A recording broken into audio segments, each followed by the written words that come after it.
আসসালামু আলাইকুম, আশা করি সবাই ভালো আছেন। তো দেখতে দেখতে আজকে আমাদের পঞ্চম টিউটোরিয়ালে চলে আসলাম। আজকে আমরা শিখব, নতুন কিছু শিখব। আজকে আমরা আপনাদের শিখাবো কিভাবে হরিজন্টাল লাইন নিতে হয়, এছাড়াও কিভাবে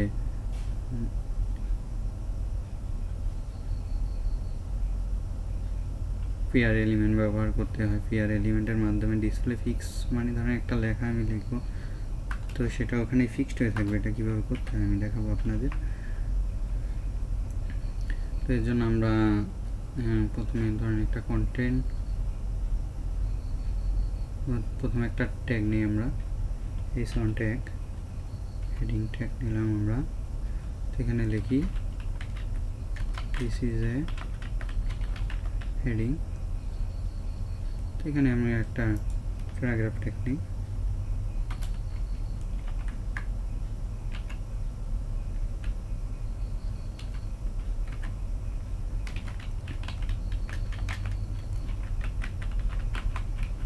প্যারাগ্রাফ তো নিলাম, এটাই আবার আমি নিচে কপি করে দিই।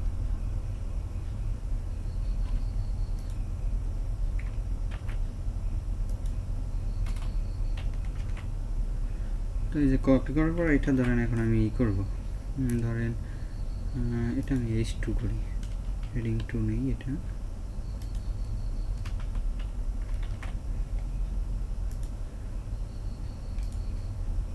এই যে দেখেন কিভাবে মানে এই লেখাগুলো কিন্তু শো করছে।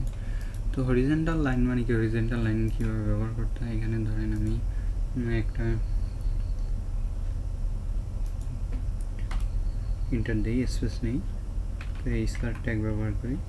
এই স্টার ট্যাগ ব্যবহার করলে কী হয় দেখি, দেখেন এর আগে যখন এই নিচ্ছি এখানে কিন্তু কোনো কিছু নেই। এখন এই স্টার ট্যাগ ব্যবহার করার কারণে রিলোড দিই, এই যে একটা দাগ চলে আসলো, এটাকে বলে হরিজন্টাল লাইন আর কি।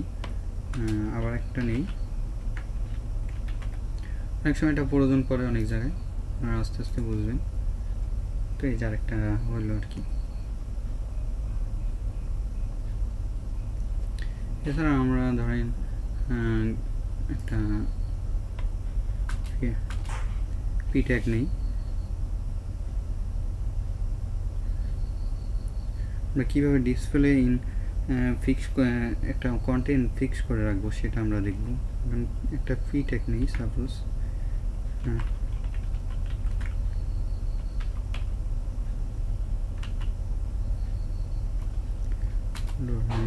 ট্রেন ওয়ার্ড নিলাম, এখানে আবার ট্রেন ওয়ার্ড নিলাম।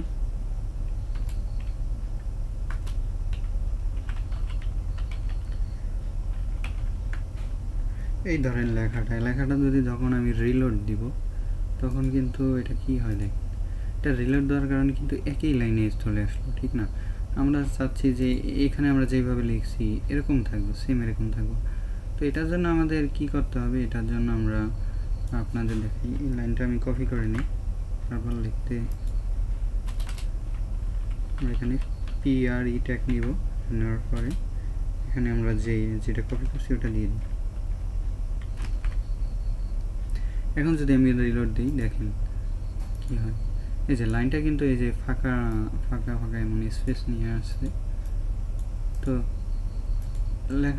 লেখার এইটাও কিন্তু একটু ডিফাইন আসছে। ধরেন এই লাইনটা আমি এখানে না আরও মাঝে নিব, ধরেন এখানে নিব, এখন কি হবে, ও কিন্তু ওখানে যাচ্ছে, কিন্তু পি ট্যাগে আমি চাইলে এটা করতে পারবো না। ধরেন এখানে আমি এই যে ট্যাব দিলাম, ট্যাব প্রেস করলাম, অনেক সরাই দিলাম, তো সরব না। এই যে দেখেন এটা কিন্তু এইভাবে আছে। তো এখন এই যে এটা যদি ধরেন আমরা এইভাবে রাখি, এটা একটু এইভাবে রাখি, সেভ দিয়ে আমরা দেখি, দেখছেন ও কিন্তু এইভাবে আছে। তো পিটাকে আসলে এরকম হয় না। এখন আমরা চাই এই নিচের লাইনটা দেখেন এখানে কতটুকু স্পেস, না আমরা চাইতেছি স্পেস বেশি করে নিব। তো আমরা তো শিখছি স্পেস বেশি করে কীভাবে নেয়, বিআর ট্যাগ ইউজ করতে হয়। একটা বিআর কারণে একটু সরে যাবে, এই যে যদি আরও নেই, ধরেন যতগুলো নিব তত দূরে সরবে। সাপোজ 2টা নিলাম, 3টা নিলাম, দেখলাম কতটুকু স্পেস নেই, অনেক স্পেস নিয়েছি।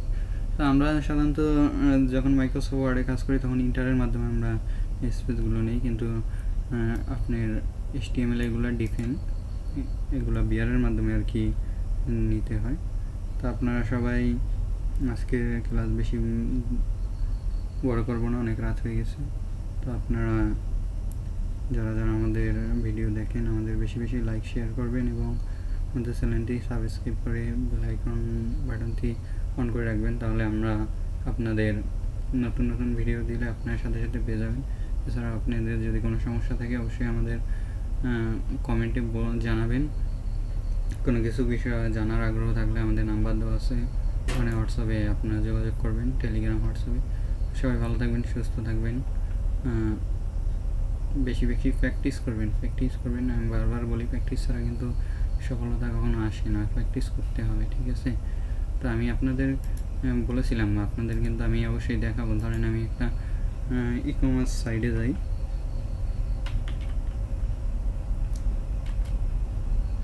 সরি,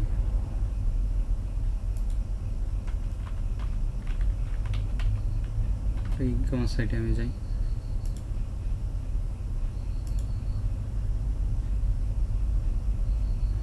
এই ধরেন একটা সাইটে যে এখানে করছি, আমরা এই যে এরকম আপনাদের দেখাই, যেমন এই যে একটা সাইট করছি। তো আমরা এরকম আপনাদেরকে 30টা সাইট আমরা করে দেখাবো। শুধু ই-কমার্সের মতো না, আপনাদের ফেসবুক, ইউটিউব এবং টিকটকের মতো আপনাদের ওয়েবসাইট আমরা ডিজাইন করে দেখাবো। আমরা আগে HTML, CSS, জাভাস্ক্রিপ্ট আগে ফ্রন্ট এন্ডে কাজগুলো আমরা শেষ করি, তারপর আপনাদের দেখাবো। HTML, CSS হলে আপনাদের আমরা দেখাবো কিভাবে একটি ওয়েবসাইট ডিজাইন করতে হয়। তো সবাই সাথে থাকবেন, সবাই ভালো থাকবেন ইনশাআল্লাহ, বেশি বেশি প্র্যাকটিস করবেন। আল্লাহ হাফেজ সবাই।